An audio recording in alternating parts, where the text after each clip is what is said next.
ಎಲ್ಲರಿಗೂ ನಮಸ್ಕಾರ. ನನ್ನೆಲ್ಲ ಆತ್ಮೀಯ ಪ್ರೀತಿಯ 9ನೇ ತರಗತಿಯ ಮುದ್ದು ಮಕ್ಕಳೇ, ಇಂದಿನ ಈ ದಿನದ ಕನ್ನಡ ತರಗತಿಗೆ ನಿಮ್ಮೆಲ್ಲರಿಗೂ ಸ್ವಾಗತ. ಪುಟಾಣಿಗಳೇ, ನಾವು ಕಳೆದ ದಿನ ತರಗತಿಯಲ್ಲಿ 9ನೇ ತರಗತಿಯ ಪಠ್ಯಪುಸ್ತಕದಲ್ಲಿ ಇರ್ತಕ್ಕಂತಹ ಕನ್ನಡ ಭಾಷಾ ಪಠ್ಯಪುಸ್ತಕ ಭಾಗ 1ರಲ್ಲಿ ಬರ್ತಕ್ಕಂತಹ ಗದ್ಯ ಭಾಗ 4 ಆದರ್ಶ ಶಿಕ್ಷಕ ಸರ್ವೇಪಲ್ಲಿ ರಾಧಾಕೃಷ್ಣನ್ ಅವರ ಬಗ್ಗೆ ನೋಡ್ತಾ ಇದ್ವಿ. ಆಶಯ ಭಾಗವನ್ನು ನೋಡಿಕೊಂಡು ಅದಾದಮೇಲೆ ಪದಗಳ ಅರ್ಥವನ್ನು ಆಮೇಲೆ ಟಿಪ್ಪಣಿಗಳನ್ನು ನಾವು ನೋಡ್ಕೊಂಡಿದ್ವಿ. ಸಾಹಿತ್ಯದ ಪ್ರಕಾರದಲ್ಲಿ ಬರ್ತಕ್ಕಂತಹ ಜೀವನ ಚರಿತ್ರೆ ಆಗಿರ್ಬೋದು, ವ್ಯಕ್ತಿ ಚಿತ್ರಣ ಆಗಿರ್ಬೋದು, ಆತ್ಮಕಥನ ಅಂದರೆ ಏನು, ಅವುಗಳ ಬಗ್ಗೆ ನಾವು ನೋಡ್ಕೊಂಡಿದ್ವಿ. ಅದಷ್ಟೇ ಅಲ್ಲದೆ ರಷ್ಯಾದ ದೇಶದ ಅಧ್ಯಕ್ಷನಾಗಿರ್ತಕ್ಕಂತಹ ಸ್ಟಾಲಿನ್ ಅವರು ರಾಧಾಕೃಷ್ಣನ್ ಅವರನ್ನು ಕುರಿತು ಏನು ಹೇಳಿದರು, ರಾಧಾಕೃಷ್ಣನ್ ಮತ್ತು ಸ್ಟಾಲಿನ್ ಅವರ ನಡುವೆ ಇರ್ತಕ್ಕಂತಹ ಬಾಂಧವ್ಯ ಯಾವ ರೀತಿಯಾಗಿತ್ತು, ನಮ್ಮ ಭಾರತದ ಪ್ರತಿನಿಧಿಯಾಗಿ ಹೋಗಿರ್ತಕ್ಕಂತಹ ರಾಧಾಕೃಷ್ಣನ್ ಅವರ ಬಗ್ಗೆ ಅವರು ಇಟ್ಟಂತಹ ಮನೋಭಾವನೆ ಹೇಗಿತ್ತು ಎಂಬುದನ್ನು ನೋಡಿದ್ವಿ.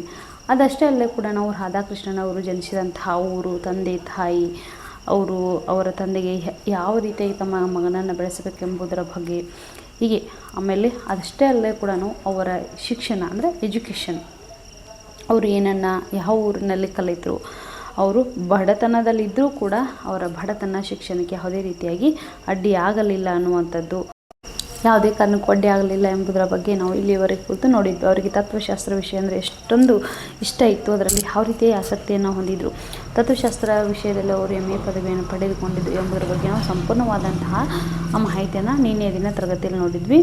ಇಂದು ನಾವು ರಾಧಾಕೃಷ್ಣನ್ ಅವರು ಎಲ್ಲಿ ತಮ್ಮ ವೃತ್ತಿ ಜೀವನವನ್ನು ಪ್ರಾರಂಭಿಸಿದರು, ಅವ್ರ ಮುಂದಿನ ಜೀವನ ಹೇಗಿತ್ತು ಎಂಬುದರ ಬಗ್ಗೆ ನಾವು ನೋಡೋಣ ಬನ್ನಿ. ರಾಧಾಕೃಷ್ಣನ್ ಅವರು ಶಿಕ್ಷಣ ಇಲಾಖೆಯ ಉಪಸಹಾಯಕ ಇನ್ಸ್ಪೆಕ್ಟರ್ ಆಗಿ ಮದ್ರಾಸಿನಲ್ಲಿ, ಈಗಿನ ಚೆನ್ನೈ, ಮೊದಲ ಸೇವೆಯನ್ನು ಆರಂಭಿಸಿದರು. ಇವರ ಮೊದಲ ವೃತ್ತಿ ಜೀವನ ಪ್ರಾರಂಭ ಆಗಿದ್ದು ಎಲ್ಲಿಂದಪ್ಪ ಅಂದರೆ ಮದ್ರಾಸಿನಿಂದ, ಅಂದರೆ ಈಗ ಅದಕ್ಕೆ ನಾವು ಚೆನ್ನೈ ಅಂತ ಹೇಳಿ ಕರಿತೀವಿ.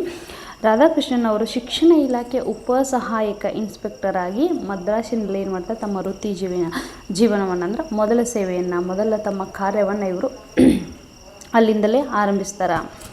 ಅನಂತರ ಮದ್ರಾಸಿನ ಪ್ರೆಸಿಡೆನ್ಸಿ ಕಾಲೇಜು, ಸೈಯದ್ ಪೇಟೆಯ ಟೀಚರ್ಸ್ ಟ್ರೈನಿಂಗ್ ಕಾಲೇಜು, ಆಂಧ್ರದ ಅನಂತಪುರ ಹಾಗೂ ರಾಜಮಂಡ್ರಿಯ ಸರ್ಕಾರಿ ಕಲಾ ಕಾಲೇಜುಗಳಲ್ಲಿ ಸೇವೆ ಸಲ್ಲಿಸಿದರು. ನೋಡಿ ಮಕ್ಕಳು, ರಾಧಾಕೃಷ್ಣನ್ ಅವರು ಮೊದಲು ಇವರು ಏನಪ್ಪ ಅಂದರೆ ಉಪಸಹಾಯಕ ಇನ್ಸ್ಪೆಕ್ಟರ್ ಆಗಿ ಮದ್ರಾಸ್ ಒಳಗೆ ತಮ್ಮ ಕೆಲಸವನ್ನು ಪ್ರಾರಂಭ ಮಾಡ್ತಾರೆ. ಅದಾದಮೇಲೆ ಮದ್ರಾಸಿನ ಪ್ರೆಸಿಡೆನ್ಸಿ ಕಾಲೇಜ್ ಒಳಗೆ, ಪ್ರೆಸಿಡೆನ್ಸಿ ಅಂತಂದ್ರೆ ಏನಪ್ಪ ಅಂದ್ರೆ, ಪ್ರೆಸಿಡೆನ್ಸಿ ಕಾಲೇಜ್ ಅಂತಂದ್ರೆ ಮೊದಲಿನ ಕಾಲ ಬ್ರಿಟಿಷರು ನಡೆಸ್ತಕ್ಕಂತಹ ಕಾಲೇಜು. ಅವುಗಳನ್ನ ಎಲ್ಲೆಲ್ಲಿ ನಡೆಸ್ತಾ ಇದ್ರು ಅಂದರೆ ಮದ್ರಾಸು, ಬೊಂಬಾಯಿ, ಕಲ್ಕತ್ತಾಗಳೆಲ್ಲವೂ ನಡೆಸ್ತಾಯಿದ್ರು.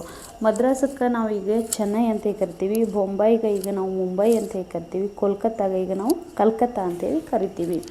ಈಗ ಪ್ರೆಸಿಡೆನ್ಸಿ ಕಾಲೇಜನ್ನು ಬ್ರಿಟಿಷರು ಈ 3 ಕಡೆಗಳಲ್ಲಿ ನಡೆಸ್ತಾಯಿದ್ರು. ಅದಾದಮೇಲೆ ಸೈಯದ್ ಪೇಟೆಯ ಟೀಚರ್ ಟ್ರೈನಿಂಗ್ ಕಾಲೇಜು, ನೋಡಿ ಅಂದರೆ ಶಿಕ್ಷಕರಿಗೆ ತರಬೇತಿಯನ್ನು ನೀಡುವಂತಹ ಕಾಲೇಜಿನಲ್ಲಿ ಇವರು ಕೆಲಸಕ್ಕೆ ಸೇರಿಕೊಳ್ತಾರೆ. ಅದಾದಮೇಲೆ ಆಂಧ್ರದ ಅನಂತಪುರ ಹಾಗೂ ರಾಜಮಂಡ್ರಿಯ ಸರ್ಕಾರಿ ಕಲಾ ಕಾಲೇಜುಗಳಲ್ಲಿ, ಇವರು ಆರ್ಟ್ಸ್ ಕಾಲೇಜುಗಳಲ್ಲಿ ಏನು ಮಾಡ್ತಾರೆ, ತಮ್ಮ ಕೆಲಸವನ್ನು ಪ್ರಾರಂಭವನ್ನು ಮಾಡ್ತಾರೆ. ಈ ಅವಧಿಯಲ್ಲಿ ಸಂಸ್ಕೃತವನ್ನು ಪಂಡಿತರಿಂದ ಕಲಿತರಲ್ಲದೆ ಗಾಂಧೀಜಿ ಅವರನ್ನು ಭೇಟಿ ಮಾಡಿ ರಾಷ್ಟ್ರೀಯ ಹೋರಾಟವನ್ನು ಬೆಂಬಲಿಸಿ ಲೇಖನಗಳನ್ನು ಬರೆದರು. ನೋಡಿ ಗಾಂಧೀಜಿಯವರು ಏನು ಮಾಡ್ತಾರಪ್ಪ ಅಂದರೆ, ಗಾಂಧೀಜಿಯವರನ್ನು ಇವರು ಭೇಟಿ ಆಗ್ತಾರೆ. ಯಾರು? ರಾಧಾಕೃಷ್ಣನ್ ಅವರು. ಅವಾಗ ನಮ್ಮ ಭಾರತದಲ್ಲಿ ಏನಿರ್ತಾರೆ, ರಾಷ್ಟ್ರೀಯ ಅಂದರೆ ಸ್ವಾತಂತ್ರ್ಯ ಚಳವಳಿ, ನಮಗೆ ಸ್ವಾತಂತ್ರ್ಯ ಸಿಗಲೇಬೇಕು ಅನ್ನುವಂಥ ಉದ್ದೇಶದಿಂದ ಎಲ್ಲ ಭಾರತೀಯರು ಕೂಡ ಏನು ಮಾಡ್ತಾರೆ, ರಾಷ್ಟ್ರೀಯ ಹೋರಾಟವನ್ನು ಮಾಡ್ತಿರ್ತಾರೆ. ಆ ಹೋರಾಟವನ್ನು ಮಾಡುವಂಥ ಸಂದರ್ಭದಲ್ಲಿ ಇವರು ರಾಧಾಕೃಷ್ಣನ್ ಅವರು ಗಾಂಧೀಜಿಯವರನ್ನು ಭೇಟಿ ಮಾಡಿ ಲೇಖನಗಳನ್ನು ಬರಲಿಕ್ಕೆ ಪ್ರಾರಂಭ ಮಾಡ್ತಾರೆ. ಅದಷ್ಟೇ ಅಲ್ಲದೆ ಕೂಡ ಸಂಸ್ಕೃತವನ್ನು ಪಂಡಿತರಿಂದ ಇವರು ಕಲಿತಾರೆ. ಯಾಕಂದರೆ ಇವರು ತಂದೆಗೆ ಸಂಸ್ಕೃತವನ್ನು ತನ್ನ ಮಗ ಕಲಿಬೇಕನ್ನೋದು ತುಂಬ ಆಸೆ ಆಗಿತ್ತು. ಹೀಗಾಗಿ ಆ ಉದ್ದೇಶದಿಂದ ಇವರು ಸಂಸ್ಕೃತ ಭಾಷೆಯನ್ನು ಕಲಿತ್ಕೊಳ್ತಾರೆ. ಮೈಸೂರು ವಿಶ್ವವಿದ್ಯಾನಿಲಯದಲ್ಲಿ ತತ್ವಶಾಸ್ತ್ರದ ಉಪ ಪ್ರಾಧ್ಯಾಪಕರಾಗಿ ಹಾಗೂ ಕೋಲ್ಕತ್ತಾದಲ್ಲಿ, ಹಿಂದಿನ ಕಲ್ಕತ್ತಾ, ಪ್ರಾಧ್ಯಾಪಕರಾಗಿ ಸಲ್ಲಿಸಿದ ಸೇವೆ ಸ್ಮರಣೀಯ. ನೋಡಿ, ಇದಾದ ಮೇಲೆ ಮೈಸೂರು ವಿಶ್ವವಿದ್ಯಾನಿಲಯದಲ್ಲಿ ತತ್ವಶಾಸ್ತ್ರ ವಿಷಯದಲ್ಲಿ ಉಪ ಪ್ರಾಧ್ಯಾಪಕರಾಗಿ ಏನು ಮಾಡ್ತಾರೆ, ಇವರು ಕೆಲಸವನ್ನು ಮಾಡ್ತಾರೆ. ಆಮೇಲೆ ಕೋಲ್ಕತ್ತಾದಲ್ಲಿ ಪ್ರಾಧ್ಯಾಪಕರಾಗಿ ಕೂಡ ಅಲ್ಲಿಯೂ ಕೂಡ ತಮ್ಮ ಕೆಲಸವನ್ನು ಮಾಡ್ತಾರೆ. ಇದಲ್ಲದೆ ಆಂಧ್ರ, ದೆಹಲಿ, ಬನಾರಸ್ ವಿಶ್ವವಿದ್ಯಾಲಯಗಳಲ್ಲಿ ಕುಲಪತಿಯಾಗಿ ಸೇವೆ ಸಲ್ಲಿಸಿ ಅವುಗಳ ಪುರೋಭಿವೃದ್ಧಿಗೆ ಶ್ರಮಿಸಿದರು. ನೋಡಿ, ಇವರು ಆಂಧ್ರ, ದೆಹಲಿ, ಬನಾರಸ್ ವಿಶ್ವವಿದ್ಯಾಲಯಗಳಲ್ಲಿ ಕುಲಪತಿ ಅಂತಂದರೆ ಈಗ ನಾವು ಕಾಲೇಜುಗಳಲ್ಲಿ ಪ್ರಿನ್ಸಿಪಲ್ ಆಗಿರ್ಬೋದು, ಹೈಸ್ಕೂಲಲ್ಲಿ ಹೆಡ್ ಮಾಸ್ಟರ್ ಆಗಿರ್ಬೋದು, ಯಾವ ರೀತಿ ಇರ್ತಾ ಅದೇ ರೀತಿಯಾಗಿ ಇದರಲ್ಲೂ ಕೂಡ ಯೂನಿವರ್ಸಿಟಿಯಲ್ಲಿ ಕುಲಪತಿ, ವೈಸ್ ಚಾನ್ಸಲರ್ ಅಂಥೇಳಿ ಇರ್ತಾರೆ. ಹೀಗಾಗಿ ಅಲ್ಲಿಯೂ ಕೂಡ ಇವರು ಏನು ಮಾಡಿದ್ರು, ಕುಲಪತಿಯಾಗಿ ಸೇವೆಯನ್ನು ಸಲ್ಲಿಸ್ತಾರೆ. ಅವುಗಳ ಪುರೋಭಿವೃದ್ಧಿಗೆ ಅಂದರೆ ಅವುಗಳ ಉದ್ಧಾರಕ್ಕಾಗಿ ಏನು ಮಾಡ್ತಾರೆ, ಇವರು ಶ್ರಮಿಸ್ತಾರೆ. ಆಕ್ಸ್ಫರ್ಡ್ ವಿಶ್ವವಿದ್ಯಾಲಯದಲ್ಲೂ ಸಂದರ್ಶಕ ಪ್ರಾಧ್ಯಾಪಕರಾಗಿ ಕಾರ್ಯನಿರ್ವಹಿಸಿದರು.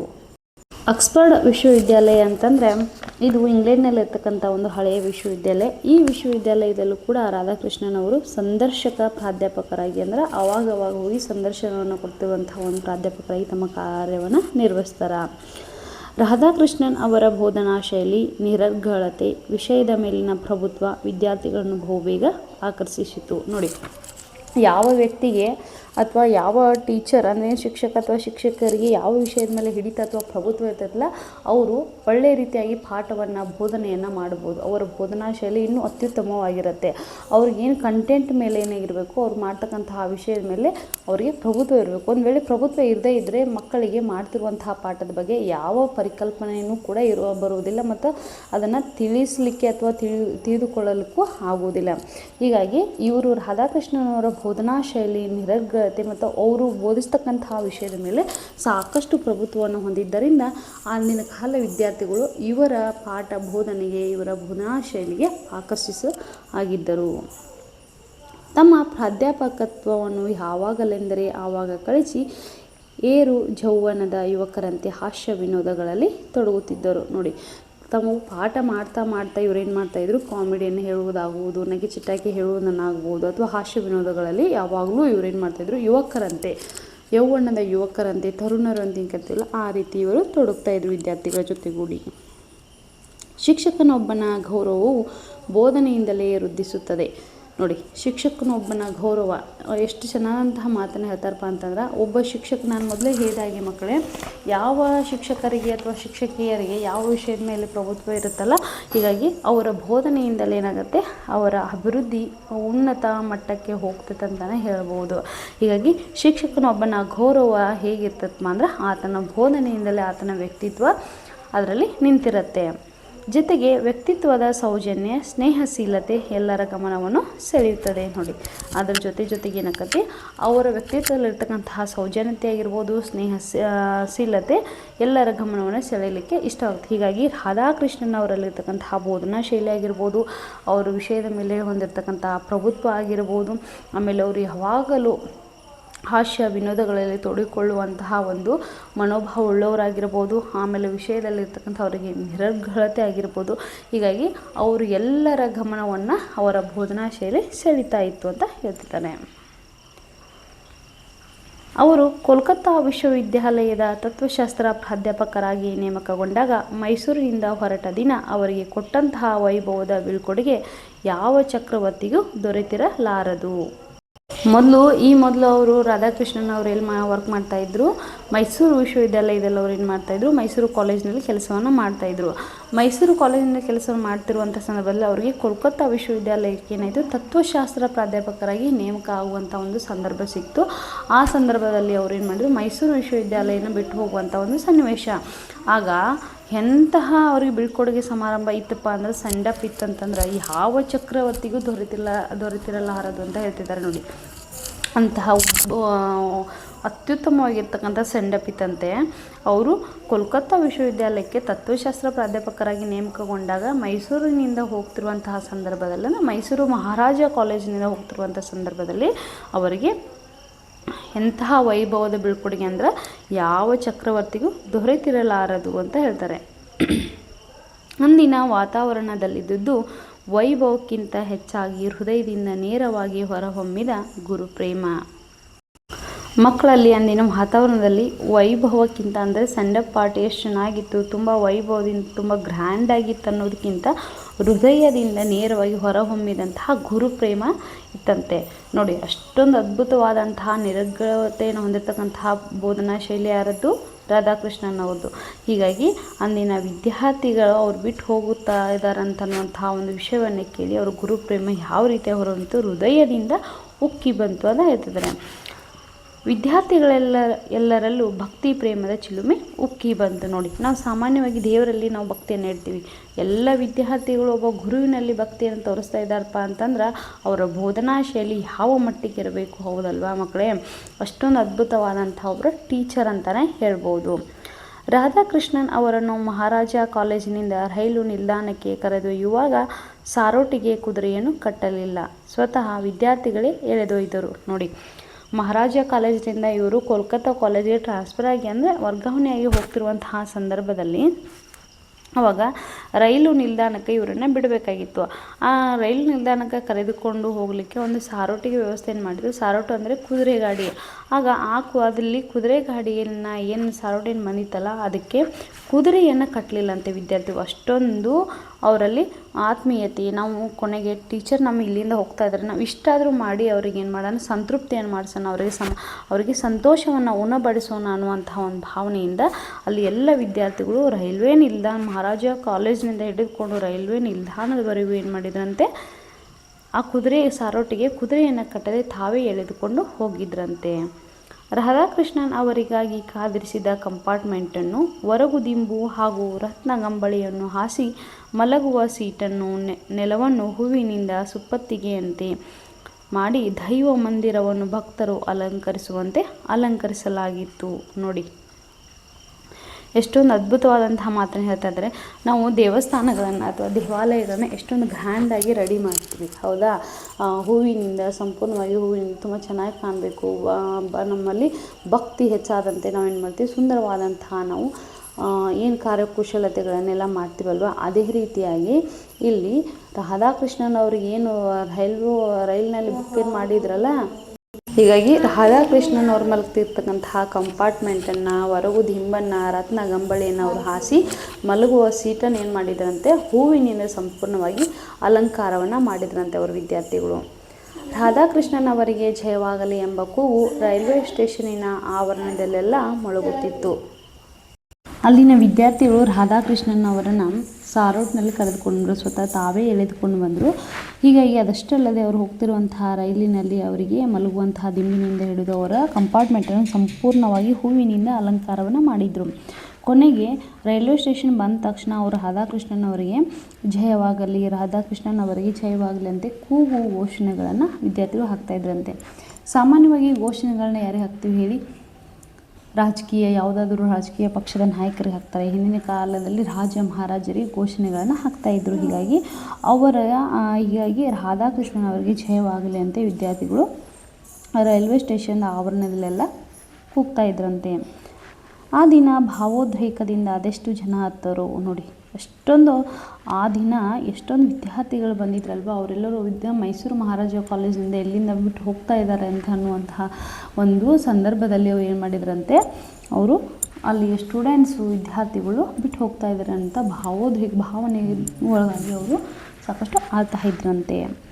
ವಿದ್ಯಾರ್ಥಿಗಳು ತೋರಿದ ವಿಶ್ವಾಸ ಅವರ ಕಣ್ಣಿನಲ್ಲೂ ನೀರು ತಂದಿತು. ವಿದ್ಯಾರ್ಥಿಗಳು ಅಷ್ಟೆಲ್ಲ ಮಾಡಿ ಅವರು ಸಂತೃಪ್ತಿಯನ್ನು ಮಾಡಿದ ನಂತರ ಅವರು ಅಳ್ತಿರುವಂತಹ ದೃಶ್ಯವನ್ನು ಕೊಂಡು ಅವರಿಗೆ ಅವ್ರ ಕಣ್ಣಲ್ಲೂ ಕೂಡ, ರಾಧಾಕೃಷ್ಣನ್ ಅವರ ಕಣ್ಣಲ್ಲೂ ಕೂಡ ನೀರು ಬಂದಂತೆ. ನೋಡಿ, ಸುಮ್ಮನೆ ಯಾರಿಗೂ ಕಣ್ಣಲ್ಲಿ ನೀರು ಬರೋದಾಗಲಿ ಅಥವಾ ವಿದ್ಯಾರ್ಥಿಗಳು ಆ ರೀತಿ ಭಾವನೆಯನ್ನು ವ್ಯಕ್ತಪಡಿಸೋದಾಗಲಿ ಮಾಡೋದಿಲ್ಲ. ಒಬ್ಬ ಶಿಕ್ಷಕನ ಯಾವ ರೀತಿಯಾದಂಥ ಯಾವ ವಿಷಯದಲ್ಲಿ ಬೋಧನಾ ಶೈಲಿಯಲ್ಲಿ ಅದನ್ನು ಉತ್ತಮವಾದಂತಹ ನಿರರ್ಗಳತೆಯನ್ನು ಹೊಂದಿದ್ದು ಆಗಿರ್ಬೋದು, ಅಥವಾ ಅವರು ವಿದ್ಯಾರ್ಥಿಗಳ ಮೇಲೆ ತೋರಿಸುವಂತಹ ಪ್ರೀತಿ, ಸಹನೆ, ಮಮತೆ, ವಾತ್ಸಲ್ಯ ಆಗಿರಬಹುದು, ವಿದ್ಯಾರ್ಥಿ ಮತ್ತು ಟೀಚರ್ ನಡುವೆ ಇರ್ತಕ್ಕಂಥ ಉತ್ತಮವಾದಂತಹ ಬಾಂಧವ್ಯ ಆಗಿರ್ಬೋದು. ಇವುಗಳೆಲ್ಲ ಇದ್ದಾಗ ಮಾತ್ರ ಏನಾಗುತ್ತೆ, ಟೀಚರ್ ಮತ್ತು ಸ್ಟೂಡೆಂಟ್ಸ್ಗಳ ನಡುವೆ ಆ ರೀತಿಯಂಥ ಬಾಂಧವ್ಯ ಏರ್ಪಡಲು ಸಹಾಯಕ ಆಗುತ್ತೆ. ಒಂದು ವೇಳೆ ಯಾವ ಟೀಚರ್ ಯಾವುದೇ ರೀತಿಯಾದಂಥ ಭಾವನೆಯನ್ನು ವ್ಯಕ್ತಪಡಿಸುವುದಾಗಲಿ ಅಥವಾ ಯಾವುದೇ ರೀತಿಯಾದಂಥ ಸುಮ್ಮನೆ ಕಾಟಾಚಾರಕ್ಕೆ ಪಾಠ ಹೇಳುವುದನ್ನು ಮಾಡಿದರೆ ಏನಾಗುತ್ತಪ್ಪ ಅಂತಂದ್ರೆ ಅಲ್ಲಿ ವಿದ್ಯಾರ್ಥಿಗಳಾಗಿರ್ಬೋದು ಅಥವಾ ಶಿಕ್ಷಕರಾಗಿರ್ಬೋದು ಅವರ ಮಧ್ಯೆ ಯಾವುದೇ ರೀತಿಯಾದಂಥ ಉತ್ತಮವಾದಂಥ ಸಂಬಂಧ ಆಗಿರ್ಬೋದು, ಬಾಂಧವ್ಯ ಏರ್ಪಡುವುದಿಲ್ಲ. ಹೀಗಾಗಿ ಅಂದಿನ ಕಾಲದಲ್ಲಿ ರಾಧಾಕೃಷ್ಣನ್ ಅವರು ಮಾಡ್ತಕ್ಕಂತಹ ಬೋಧನಾ ಶೈಲಿ ಆಗಿರ್ಬೋದು, ಅವ್ರ ವಿಷಯದಲ್ಲಿ ಹೊಂದಿರುವಂತಹ ಪ್ರಭುತ್ವ ಆಗಿರ್ಬೋದು, ಅವರ ಶಿಸ್ತು, ಆಮೇಲೆ ಅವರ ಸಾದಾ ಸೀದಾ ಸರಳ ಸ್ವಭಾವದ ವ್ಯಕ್ತಿ ಆಗಿದ್ದರಿಂದ ಅವರು ವಿದ್ಯಾರ್ಥಿಗಳ ಮೇಲೆ ತೋರಿದಂತಹ ಭಾವನೆಗಳನ್ನು, ಪ್ರೀತಿಯನ್ನು ವಿದ್ಯಾರ್ಥಿಗಳು ಅವರಿಗೆ ಕೊನೆಗೆ ಹೋಗ್ತಿರ್ಬೇಕಾದ್ರೆ ಅವರ ಭಾವನೆಯನ್ನು ವ್ಯಕ್ತಪಡಿಸಿದಾಗ ರಾಧಾಕೃಷ್ಣನ್ ಅವರ ಕಣ್ಣಲ್ಲೂ ಕೂಡ ನೀರು ತಂದಿತಂತೆ. ಮುಂದೆ ನೋಡಿ, ಸ್ವಾತಂತ್ರ್ಯ ಪೂರ್ವದಲ್ಲೂ ಸ್ವಾತಂತ್ರ್ಯ ಬಂದ ಆರಂಭದಲ್ಲೂ ಪಾಶ್ಚಿಮಾತ್ಯರು ಭಾರತಕ್ಕೆ ಮನ್ನಣೆ ನೀಡುತ್ತಿರಲಿಲ್ಲ. ನೋಡಿ, ಸ್ವಾತಂತ್ರ್ಯ ಪೂರ್ವದಲ್ಲೂ ಅಂತಂದರೆ ನಮಗೆ ಸ್ವಾತಂತ್ರ್ಯ ಸಿಕ್ಕಿದೆ ಯಾವಾಗ? 1947 ಆಗಸ್ಟ್ 15ರಂದೇ ನಮಗೆ ಸ್ವಾತಂತ್ರ್ಯ ಸಿಕ್ತು. ಸ್ವಾತಂತ್ರ್ಯದ ಮೊದಲು ಆಯಿತು, ಆಮೇಲೆ ಸ್ವಾತಂತ್ರ್ಯ ಬಂದ ನಂತರವೂ ಕೂಡ ಏನಾಯಿತು, ನಮ್ಗೆ ಪಾಶ್ಚಿಮಾತ್ಯರು ನಮ್ಮ ಭಾರತ ದೇಶಕ್ಕೆ ಮನ್ನಣೆಯನ್ನು ಅಷ್ಟೊಂದು ಕೊಡ್ತಾ ಇರಲಿಲ್ಲ. ಈ ಪಾಶ್ಚಿಮಾತ್ಯ ದೇಶಗಳು ಅಂದರೆ ಯುರೋಪ್, ಅಮೇರಿಕ ಹೀಗೆ ಅಂತ ಹಲವಾರು ದೇಶಗಳು ಪಾಶ್ಚಿಮಾತ್ಯ ದೇಶಗಳು ಬರ್ತಾವೆ. ಇವರೆಲ್ಲ ಏನು ಮಾಡ್ತಾಯಿದ್ರು, ನಮ್ಮ ಭಾರತ ದೇಶಕ್ಕೆ ಯಾಕೆ ಮನ್ನಣೆ ಕೊಡ್ತಾ ಇರಲಿಲ್ಲಪ್ಪ ಅಂದರೆ ಅನಕ್ಷರತೆ ಇತ್ತು, ಆಮೇಲೆ ಮುಂದುವರೆದಂತಹ ದೇಶ ಆಗಿರಲಿಲ್ಲ, ಅಭಿವೃದ್ಧಿ ಹೊಂದುತ್ತಾ ಇರ್ತಕ್ಕಂತಹ ದೇಶ ಆಗಿತ್ತು. ಇವರಿಗೆ ಸರಿಯಾಗಿ ಆಂಗ್ಲ ಭಾಷೆ ಅಂದರೆ ಇಂಗ್ಲೀಷ್ ಭಾಷೆ ಬರುವುದಿಲ್ಲ ಮತ್ತು ಸಂಸ್ಕೃತ ಬರುವುದಿಲ್ಲ ಅನ್ನುವಂತಹ ಒಂದು ಮನೋಭಾವನೆ ಉಳ್ಳವರಾಗಿದ್ರಲ್ವ. ಹೀಗಾಗಿ ಅವರು ಅಷ್ಟೊಂದು ಇಂಪಾರ್ಟೆನ್ಸನ್ನು ಕೊಡ್ತಾ ಇರಲಿಲ್ಲ. ಭಾರತದ ವಿಷಯದಲ್ಲಿ ಪಾಶ್ಚಾತ್ಯರಿಗಿದ್ದ ಈ ಕಲ್ಪನೆಯನ್ನು ತೊಡೆದುಹಾಕಿ ಅದರ ಸ್ಥಾನದಲ್ಲಿ ನ್ಯಾಯಸಮ್ಮತವಾದ ಬೇರೊಂದು ಕಲ್ಪನೆಯನ್ನಿಡುವುದು ಅವಶ್ಯವಾಗಿತ್ತು. ನೋಡಿ, ಇಂತಹ ಮುಂದುವರೆದ ದೇಶ ಆಗಿರ್ತಕ್ಕಂತಹ ಈ ಭಾರತ ದೇಶದ ಪ್ರತಿನಿಧಿಯಾಗಿರ್ತಕ್ಕಂತಹ ರಾಧಾಕೃಷ್ಣನ್ ಅವ್ರು ಏನು ಮಾಡ್ತಾರೆ, ಪಾಶ್ಚಾತ್ಯರಿಗೆ ಏನು ಕಲ್ಪನೆ ಇತ್ತಲ್ಲ, ಇವ್ರಿಗೆ ಆಂಗ್ಲ ಭಾಷೆ ಬರಲ್ಲ, ಸಂಸ್ಕೃತ ಬರುವುದಿಲ್ಲ ಅನ್ನುವಂಥದ್ದು ಏನು ಕಲ್ಪನೆ ಇತ್ತಲ್ಲ, ಅದನ್ನು ತೊಡೆದು ಹಾಕಿ ಅದು ಭಾರತೀಯರು ಕೂಡ ಸಂಸ್ಕೃತ ಭಾಷೆ ಬರುತ್ತೆ, ಭಾರತೀಯರು ಆಂಗ್ಲ ಭಾಷೆಯಲ್ಲಿ ಪ್ರಬುದ್ಧರಿದ್ದಾರೆ, ಭಾರತೀಯರಲ್ಲೂ ಪ್ರಭುತ್ವವನ್ನು ಹೊಂದಿರತಕ್ಕಂಥ ಜನರಿದ್ದಾರೆ ಅನ್ನುವಂಥ ಒಂದು ಸ್ಥಾನವನ್ನು ಕಲ್ಪಿಸುವಲ್ಲಿ ರಾಧಾಕೃಷ್ಣನ್ ಅವರ ಪಾತ್ರ ಪ್ರಮುಖವಾಗಿದ್ದು ಅಂತ ಹೇಳಲಾಗತ್ತೆ. ಆ ಕೆಲಸವನ್ನು ಸ್ವಲ್ಪ ಮಟ್ಟಿಗಾದರೂ ರಾಧಾಕೃಷ್ಣನ್ ಅವರು ಮಾಡಿದರು. ಹೀಗಾಗಿ ಆ ಕೆಲಸವನ್ನು ಏನು ಮಾಡಿದ್ರು, ಸ್ವಲ್ಪ ಮಟ್ಟಿಗಾದರೂ ರಾಧಾಕೃಷ್ಣನ್ ಅವರು ಮಾಡಿದರು. ಅವರ ಬರವಣಿಗೆಯ ಮೂಲಕ ಪಾಶ್ಚಾತ್ಯರಿಗೆ ಭಾರತೀಯ ಸಂಸ್ಕೃತಿಯ ಪರಿಚಯವಾಯಿತು. ನೋಡಿ, ಅವರು ಬರವಣಿಗೆಗಳನ್ನು ಬರಲಿಕ್ಕೆ ಪ್ರಾರಂಭವನ್ನು ಮಾಡ್ತಾರಂತೆ ರಾಧಾಕೃಷ್ಣನ್ ಅವರು. ಆ ಬರವಣಿಗೆಯನ್ನು ಬರೆಯುವುದರಾಗ ಅವರು ಸಂಸ್ಕೃತ ಭಾಷೆಯನ್ನು ಉಪಯೋಗ ಮಾಡಿದ್ದರಿಂದ ಭಾರತೀಯರು ಕೂಡ ಸಂಸ್ಕೃತ ಭಾಷೆಯ ಬಗ್ಗೆ ಜ್ಞಾನ ಇದೆ, ಅರಿವು ಇದೆ ಅನ್ನುವಂಥದ್ದು ಪಾಶ್ಚಾತ್ಯರಿಗೆ ಮನವರಿಕೆ ಆಯಿತು. ಅಲ್ಲದೆ ಅವರು ಭಾರತದ ಪ್ರತಿನಿಧಿಯಾಗಿ ಇಂಗ್ಲೆಂಡ್, ಅಮೆರಿಕ ಮುಂತಾದ ದೇಶಗಳಿಗೆ ಹೋಗಿ ಭಾಷಣ ಮಾಡಿದಾಗ ಅವರ ವಾಕ್ಯುಕ್ತಿಯು, ತರ್ಕಬದ್ಧವಾದ ವಿಚಾರ ಸರಣಿಯು ಎಲ್ಲರನ್ನು ಬೆರಗುಗೊಳಿಸಿತು. ನೋಡಿ, ಅವ್ರೇನು ಹೇಳ್ತಾ ಇದ್ದಾರಪ್ಪ ಅಂದ್ರೆ, ಅವರು ಯಾವಾಗ ಭಾರತದ ಪ್ರತಿನಿಧಿಯಾಗಿ ಇಂಗ್ಲೆಂಡ್ ಮತ್ತು ಅಮೇರಿಕ ದೇಶಗಳಿಗೆ ಹೋಗಲಿಕ್ಕೆ ಪ್ರಾರಂಭವನ್ನು ಮಾಡ್ತಾರಲ್ಲ, ಹೋಗುವಂಥ ಸಂದರ್ಭದಲ್ಲಿ ವಾಕ್ಯುಕ್ತಿಯು ಅಂದರೆ ಅವರಲ್ಲಿರ್ತಕ್ಕಂಥ ಅಪಾರವಾದಂಥ ಜ್ಞಾನದಿಂದ, ಅವರಲ್ಲಿರ್ತಕ್ಕಂಥ ವಿಷಯದ ಅಪಾರವಾದಂಥ ಪ್ರಭುತ್ವದಿಂದ ಏನಾಯಿತು, ಅಲ್ಲಿ ಇರ್ತಕ್ಕಂತಹ ಎಲ್ಲ ಪಾಶ್ಚಾತ್ಯರಿಗೂ ಆಶ್ಚರ್ಯಗೊಳಿಸಿತು. ಬೆರಗು ಅಂದರೆ ಆಶ್ಚರ್ಯಗೊಳಿಸಿತು. ಎಷ್ಟೊಂದು ಅದ್ಭುತವಾದಂತಹ ಇವರು ಭಾಷಣವನ್ನು ಮಾಡ್ತಾ ಇದ್ದಾರೆ, ಎಷ್ಟೊಂದು ಜ್ಞಾನವನ್ನು ಹೊಂದಿದವರಾಗಿದ್ದಾರೆ. ಭಾರತೀಯರಿಗೂ ಇಷ್ಟೊಂದು ನಿರರ್ಗಳವಾಗಿರ್ತಕ್ಕಂಥ ಜ್ಞಾನ ಇದೆ ಅಲ್ವಾ. ಯಾವಾಗ ಇವರು ಭಾರತೀಯರನ್ನು ತುಂಬ ನೆಗ್ಲೆಕ್ಟಾಗಿ ನೋಡ್ತಾ ಇದ್ರು ಪಾಶ್ಚಾತ್ಯರು, ಇವರಿಗೆ ಆ ಭಾಷೆ ಬರೋದಿಲ್ಲ, ಹಾಗೆ ಹೀಗೆ ಅಂತ ಹಲವಾರು ಕಾರಣಗಳಿಂದ ನೆಗ್ಲೆಕ್ಟನ್ನು ಮಾಡ್ತಾಯಿದ್ರು. ಆದರೆ ಇಷ್ಟೊಂದು ಮುಂದುವರೆದಿರ್ತಕ್ಕಂತಹ ಭಾರತೀಯರು ಇದ್ದಾರಲ್ಪ ಅನ್ನುವಂಥ ಅವರಿಗೆ ಆಶ್ಚರ್ಯಚಕಿತರು ಆದಂತೆ. ಅವರ ಭಾಷಣ ಕೇಳಿದ ಅಲ್ಲಿನ ಜನ ಮಂತ್ರಮುಗ್ಧರಾಗಿ ಯಾರ ಪ್ರೇರಣೆಯೂ ಇಲ್ಲದೆ ಎದ್ದು ನಿಂತು ಜಯಕಾರ ಮಾಡಿ ಗೌರವ ಸೂಚಿಸಿದರು. ನೋಡಿ, ನಾವು ಇದರಿಂದ ತಿಳಿದುಕೊಳ್ಬೇಕು, ಆಗಾಗ ಪಾಶ್ಚಾತ್ಯ ದೇಶಗಳಿಗೆ ಹೋಗಿ ರಾಧಾಕೃಷ್ಣ ಅವರು ಏನು ಭಾಷಣಗಳನ್ನು ಮಾಡ್ತಾಯಿದ್ರು, ಏನು ವಿಚಾರ ಸರಣಿ ಸಂಕೀರ್ಣ ದಾರಿಯನ್ನು ಅಲ್ಲಿ ಅವರಿಗೆ ಸುರಿಸ್ತಾ ಇದ್ರಲ್ಲ, ಎಷ್ಟೊಂದು ಅದ್ಭುತವಾದಂತಹ ಪಾಠವನ್ನು ಅವರು ಮಾಡ್ತಾಯಿದ್ರು ಅನ್ನೋದನ್ನು ನಾವು ಇದರಿಂದ ನಾವು ಮನಗಾಣ್ಬೋದು. ಹೌದಲ್ವಾ. ಅವ್ರ ಭಾಷಣ ಕೇಳ್ತಿರೋಂತಹ ಜನರು ಯಾರ ನೆರವಿಲ್ಲದೆ ಯಾರಿಗೂ ಕೂಡ ಅವರು ಶರಣಾಗದವ್ರು ಏನು ಮಾಡ್ತಾಯಿದ್ರು, ಪಾಶ್ಚಾತ್ಯರ ಮೆಸೋದು ಅಷ್ಟೊಂದು ಸುಲಭದ ಮಾತಲ್ಲ. ಹೌದಾ.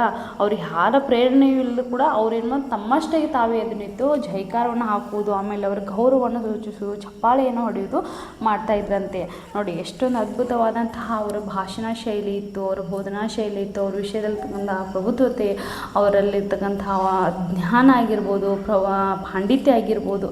ಹೀಗಾಗಿ ರಾಧಾಕೃಷ್ಣನ್ ಅವರನ್ನು ಅವರಿಗೆ ಅವ್ರು ಏನು ಮಾಡ್ತಾಯಿದ್ರು, ಜೈಕಾರವನ್ನು ಘೋಷಣೆಯನ್ನು ಮಾಡ್ತಾಯಿದ್ರಂತೆ, ಗೌರವವನ್ನು ಪಾಶ್ಚಾತ್ಯರು ಕೊಡ್ತಾಯಿದ್ರಂತೆ. ರಾಧಾಕೃಷ್ಣನ್ ಅವರು ಹಿಂದೂ ಧರ್ಮದ ತತ್ವಶಾಸ್ತ್ರ ಮತ್ತು ಸಾಹಿತ್ಯವನ್ನೆಲ್ಲ ಅಧ್ಯಯನ ಮಾಡಿದರು.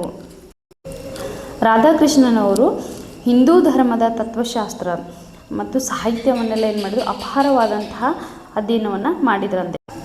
ನಾನೀಗಾಗಲೇ ಹಿಂದಿನ ತರಗತಿಯಲ್ಲಿ ನಿಮಗೆ ಪಾಠವನ್ನು ಮಾಡ್ತಿರ್ಬೇಕಾದ್ರೆ ಹೇಳಿ ತತ್ವಶಾಸ್ತ್ರ ಅಂತಂದ್ರೆ ಏನು, ಪ್ರಪಂಚ ಆಗಿರ್ಬೋದು, ಜೀವನ, ನೈಜತೆ, ವಾಸ್ತವಿಕತೆಯನ್ನು ಕುರಿತು ದೈವತ್ವ ಆಗಿರ್ಬೋದು, ಇವುಗಳನ್ನು ಕುರಿತು ಅಧ್ಯಯನ ಮಾಡೋದಕ್ಕೆ ನಾವು ತತ್ವಶಾಸ್ತ್ರ ಅಂತ ಕರಿತೀವಿ. ಇದರಲ್ಲಿ MA ಪದವಿಯನ್ನು ರಾಧಾಕೃಷ್ಣ ಅವರು ಪಡೆದುಕೊಂಡಿದ್ದರು.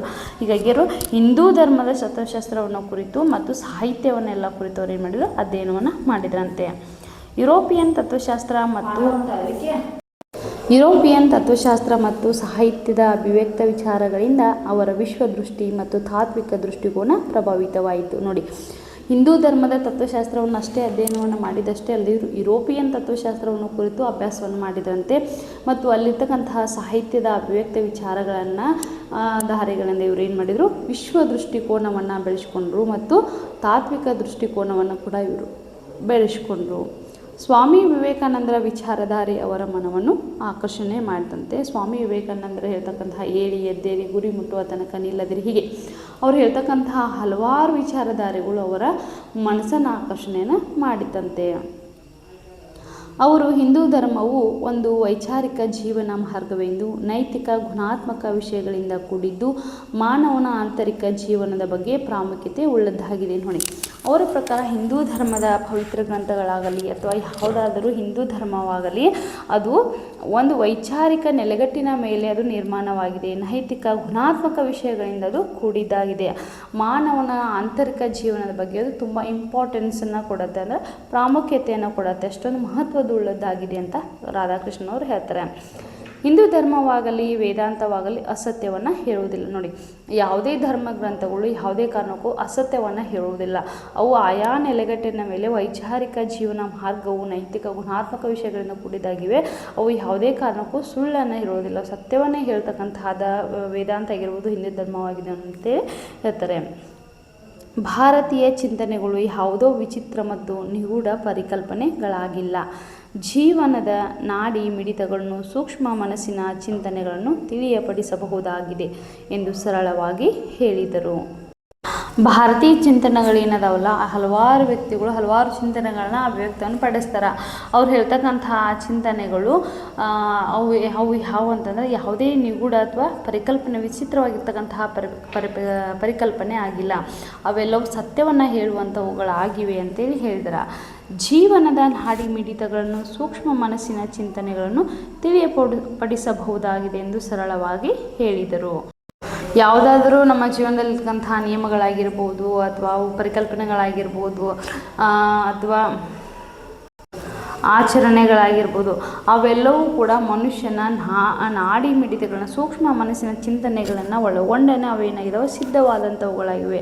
ಮನುಷ್ಯನ ಮನಸ್ಸಿನ ಸೂಕ್ಷ್ಮ ಚಿಂತನೆಗಳನ್ನು ನಾವು ಒಳಗೊಂಡಿದ್ದಾವೆ ಅಂತ ಹೇಳಾಗತ್ತೆ.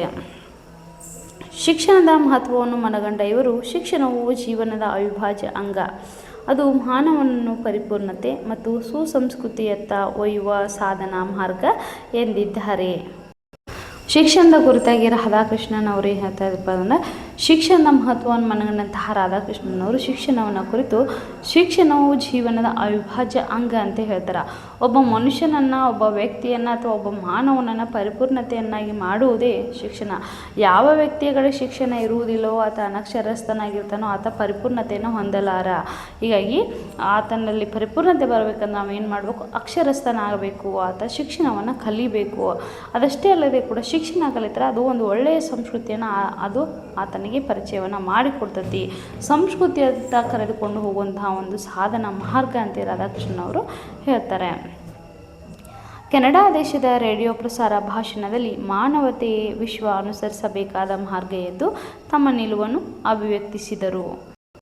ಮನುಷ್ಯನಿಗೆ, ಮಾನವನಿಗೆ ಮಾನವೀಯತೆ ಇರಬೇಕು. ಹೌದಾ, ಆತ ಶಿಕ್ಷಣದ ಜೊತೆಗೆ ಮಾನವೀಯತೆಯನ್ನು ಆತ ಒಳಗೊಂಡಪ್ಪ ಅಂತಂದ್ರೆ ಆ ಒಂದು ಜೀವನದಲ್ಲಿ ಆತ ಅನುಸರಿಸಬೇಕಾದಂಥ ಎಲ್ಲ ನಿಯಮಗಳನ್ನು, ಆಚರಣೆಗಳನ್ನ ಆತನ ರೂಪುರೇಷೆಯನ್ನು, ಆತನ ವ್ಯಕ್ತಿತ್ವವನ್ನು, ಆತನ ಜೀವನದ ಬದಲಾವಣೆ ದಿಕ್ಕನ್ನೇ ಅದು ಬದಲಿಸ್ತತಿ ಅಂತೇಳಿ ಅವ್ರು ಏನು ಮಾಡಿದರು, ಮಾನವೀಯತೆಯ ವಿಶ್ವ ಅನುಸರಿಸಬೇಕಾದಂತಹ ಮಾರ್ಗ ಅಂಥೇಳಿ ಕೆನಡಾ ದೇಶದಲ್ಲಿ ಪ್ರಸಾರ ಆಗ್ತಕ್ಕಂತಹ ರೇಡಿಯೋ ಪ್ರಸಾರ ಕೇಂದ್ರದ ಭಾಷಣದಲ್ಲಿ ತಮ್ಮ ನಿಲುವನ್ನು ರಾಧಾಕೃಷ್ಣನವರು ಅಭಿವ್ಯಕ್ತಪಡಿಸ್ತಾರ. ಮಕ್ಕಳೇ, ಇಂದಿನ ತರಗತಿಯಲ್ಲಿ ನಾವು ರಾಧಾಕೃಷ್ಣನ್ ಅವರ ಎಲ್ಲಿ ವೃತ್ತಿ ಜೀವನವನ್ನು ಅವರು ಪ್ರಾರಂಭವನ್ನು ಮಾಡಿದರು, ಅದಾದಮೇಲೆ ಅವರು ವಿಚಾರಧಾರೆ ಪಾಶ್ಚಿಮಾತ್ಯರಿಗೆ ಇರ್ತಕ್ಕಂತಹ ಭಾರತದ ಕಲ್ಪನೆಯನ್ನು ಯಾವ ರೀತಿಯಾಗಿ ಅದರ ನಿಲುವನ್ನು ತೊಡೆದು ಹಾಕಿದರು, ಭಾರತೀಯರ ಪ್ರತಿನಿಧಿಸಿದಂತಹ ರಾಧಾಕೃಷ್ಣನ್ ಅವರ ಪ್ರಭುತ್ವ ಯಾವ ರೀತಿಯಾಗಿತ್ತು ಎಂಬುದನ್ನು ಇಂದಿನ ತರಗತಿಯಲ್ಲಿ ನಾವು ನೋಡಿದ್ವಿ. ಮುಂದುವರೆದಂತಹ ಭಾಗವನ್ನು ನಾಳೆಯ ದಿನ ತರಗತಿಯಲ್ಲಿ ನಿಮಗೆ ಹೇಳ್ತೀನಿ ಅಂತ ಹೇಳ್ತಾ, ಇಲ್ಲಿವರೆಗೆ ನನ್ನ ತರಗತಿಯನ್ನು ವೀಕ್ಷಣೆ ಮಾಡಿದ್ದಕ್ಕೆ ನಿಮ್ಮೆಲ್ಲರಿಗೂ ಧನ್ಯವಾದಗಳನ್ನು ಹೇಳ್ತಾ ನನ್ನ ತರಗತಿಯನ್ನು ಮುಗಿಸ್ತಾ ಇದ್ದೀನಿ. ಎಲ್ಲರಿಗೂ ನಮಸ್ಕಾರ.